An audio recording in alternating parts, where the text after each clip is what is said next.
CBI से तत्काल करवाई जाए, जिससे आपको दूध का दूध और पानी का पानी मिल जाए।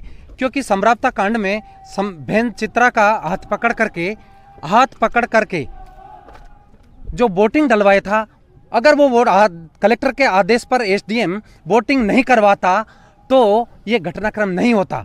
तो सब नमस्कार, जय हिंद। आप देख रहे खबर राजस्थान। मैं आपके साथ जी के लोधी। आज मैं खड़ा हूँ चौथ के बरवाड़ा में।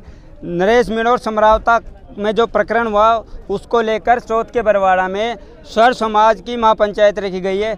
महापंचायत में हमारे साथ कुछ युवा यहाँ पे मौजूद है। यहाँ पे महापंचायत में सभी प्रवक्ता ने अपना अपना जवाब, अपने अपने सवाल रखे।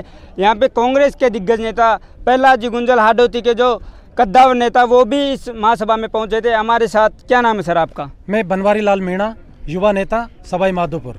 क्या इससे देखते हैं पूरे प्रकरण को आप? जो समरावता में पूरा प्रकरण हुआ है, महिलाओं के चोट आई है, बच्चों के छोटे छोटे, मैंने एक वीडियो देखा है, छोटा बच्चा 12 महीना का शायद होगा, उसको चोट आई है, महिलाओं को चोट आई है।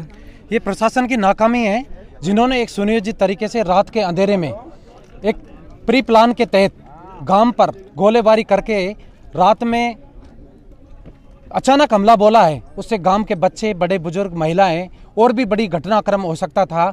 तो इस तरह की घटना को हमारा ये समाज पूर्ण रूप में निंदा करता है। और आज की जो सभा हमारी थी वो दलगत राजनीति से ऊपर उठ करके ये सभा थी, जिसका एक ही उद्देश्य था कि नरेश मीणा को बेवजह फंसाया गया है। क्योंकि नरेश मीणा का थप्पड़ प्रकरण से जोड़ना, क्योंकि उस थप्पड़ प्रकरण से पहले की जो घटना घटित हुई है उसके बारे में जानना जरूरी है। बहन चित्रा का जिस तरह से गलत तरीके से हाथ पकड़ करके एसडीएम ने जबरदस्ती से लोकतंत्र की हत्या की थी वो निंदनीय है। उसके बाद में जो घटनाक्रम हुआ है, गांव समरावता में खाना खा रहा था नरेश मीणा, उसके साथ में प्री प्लान के तहत गांवों पर जो गोलाबारी करके जो काम किया है वो उससे भी और बढ़कर घटना है। तो आज हमारा जो यहाँ विशेष महापड़ाव था उसका उद्देश्य यही है कि समरावता लोगों को न्याय मिले और नरेश मीणा पर और समरावता के लोगों पर जिन धाराओं में, जिन आर्टिकल में केस लगाया गया है वो उनको वापस ले और समाज में लोगों के बीच में एक उदाहरण पेश करे कि हमारी सरकार न्याय के साथ हैं और न्याय हम गलत किसी के साथ होने नहीं देंगे।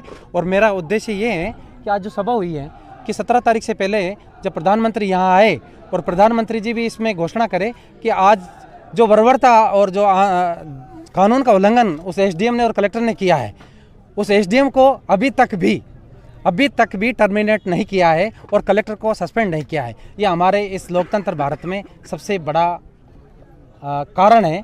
और मैं राजस्थान सरकार की स्पष्ट शब्दों में घोर निंदा करता हूँ कि इतना जनसैलाब जो आपको दिख रहा है, ये जनसैलाब एक क्रांति है। और क्रांति जब आती है जब किसी के साथ दमन होता है, किसारे के विचारों का गला घोंटा जाता है, युवाओं के सपनों को दमन किया जाता है।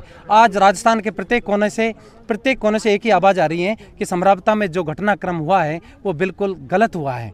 उस गलत को न्याय मिले और जितने भी कर्मचारी हैं उनकी रोज नामचार रिपोर्ट निकल करके गलत कर्मचारियों को तुरंत सस्पेंड किया जाए और उनके खिलाफ कानूनी कार्रवाई की जाए।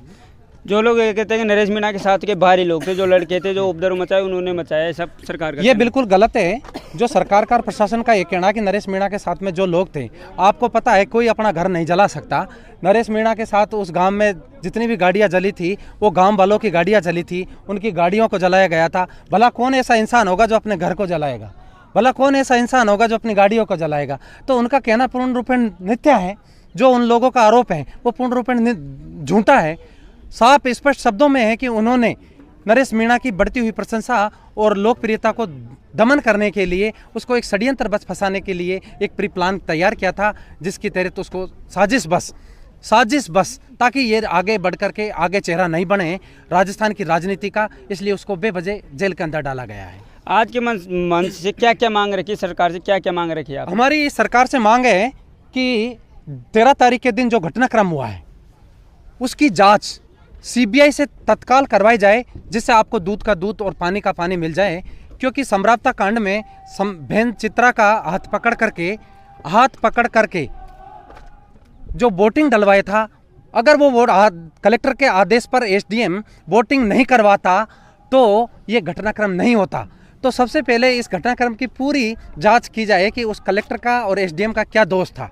अगर कलेक्टर साहब अपने दबाव में डाल करके एसडीएम को एसडीएम को उत्साहित नहीं करते और एसडीएम अपनी जवाबदारी तय नहीं करता, बिना सोचे समझे उसने निर्णय लिया और बहन चित्रा का गलत तरीके से हाथ पकड़ करके जिस तरीके से उसने वोटिंग करवाई वो सरासर निंदनीय है। तो सबसे बड़ा कारण है एसडीएम का बहन चित्रा का हाथ पकड़कर वोटिंग करवाना। तो हमारा मांग है कि बहन चित्रा के साथ जो ज्यादती हुई है उस बहन चित्रा की ओर से एफआईआर जो दर्ज हुई है उसमें कानूनी रूप से एसडीएम और कलेक्टर साहिबा के खिलाफ और लोकतंत्र की जो हत्या हुई है उसके खिलाफ एफआईआर दर्ज होनी चाहिए। दूसरी बात, गांव जो समरावता में जो घटनाक्रम हुई है वो किसकी इजाज़त से हुई है, किसकी इजाज़त से आपने गांव में टारगेट तरीके से हमला किया है, उसकी जांच होनी चाहिए। आपने किसके आदेश की पालना की है। गांव में बहन बेटियां रात के 12 बजे पता नहीं किस अवस्था में होती हैं, उन बहन बेटियों के साथ में रात में कुंडी तोड़ करके एक बर्बरतापूर्वक छोटे बालकों पर, बड़े बुजुर्गों पर, वहां पर एक तालाब भी था, हो सकता था एक बड़ी दुर्घटना और हो जाती तो आप जवाब किसको देते। लेकिन भला हो उस हमारे यहाँ के लोगों का, समरावता वालों को, एक बड़ी घटना नहीं हुई जिससे जनहानि होनी नहीं हुई। जो गांवों के गांव जल गए, उनका घर जल गए, उनकी फसल जल गई, उनके वाहन जल गए, उनको आर्थिक मुआवजा तत्काल सरकार दे और गांव समरावता के लोगों के साथ न्याय करे। और हमारी यही मांग है, हम किसी राजनीतिक पार्टी पॉलिटिशियन से कोई इफेक्ट नहीं रखते हैं। हमारी एक ही मकसद है, जो भी राजनीतिक पार्टियां हैं, राजस्थान की सरकार हैं, वो इसमें अपना दखल दे और तत्काल प्रभाव से एसडीएम और कलेक्टर को जो कानूनी प्रक्रिया है 16 सीसी 17 सीसी का जो नोटिस है उसको दे करके उनको दंडित करे। डॉक्टर किरोड़ीलाल मीणा कैबिनेट मंत्री वो समरावता गए थे, समरावता गाँव वालों से कहा था कि जो आपका नुकसान हुआ उसका मुआवजा सरकार देगी, सीएम से हम बात करेंगे। भारतीय जनता पार्टी ने किरोड़ीलाल मीणा को जो नुमाइंदा बनाकर वहाँ पर भेजा है वो उनका एक मकसद था कि गाँव में जाकर के जनता का हाल जानना। डॉक्टर किरोड़ीलाल मीणा अपनी जगह बिल्कुल सही हैं, वो सरकार के दायरे में रह करके गांव बाड़ों के साथ में जुड़ करके उनकी जो वाजिब मांगे हैं, जो घटनाक्रम हुआ है, वो भी ये चाहते हैं कि प्रशासन पूर्ण रूप में दोषी है, प्रशासन ने क्यों किया है, ताकि इतना बड़ा घटनाक्रम क्यों पैदा हुआ। डॉक्टर साहब अच्छे हैं, भोले हैं, राजनीति में वो सरकार ने जो भेजा है उनका उस नुमाइंदी बढ़ के वो गृह राज्य मंत्री जवाहर सिंह बेडम को लेकर वहाँ आए। उन्होंने गांव बाड़ों के बीच में वार्तालाप की थी, लेकिन किसी कारणवश वो वार्ता टल गई। तो मैं उस बारे में भी यही कहना चाहूँगा, किरोड़ीलाल मीणा और जो भी अधिकारी हैं उनका सबका मैसेज यही है कि समरावता गांव के साथ न्याय हो। डॉक्टर साहब अच्छे हैं, डॉक्टर साहब का हमेशा साथ रहा है और समाज के लोगों के साथ ही नहीं, वो किसी भी घटनाक्रम में जहाँ पर भी कोई बड़ी घटना होती है डॉक्टर साहब हमेशा मौके पर वहाँ पर पहुँच जाते हैं। तो उनकी एक ही मांग है डॉक्टर साहब की, समरावता गांव में जो घटनाक्रम हुआ है वो उसकी न्यायिक जांच हो और जो दोषी, चाहे आदमी हो चाहे प्रशासन का आदमी हो, उसके खिलाफ कानूनी कार्रवाई होनी चाहिए। कानून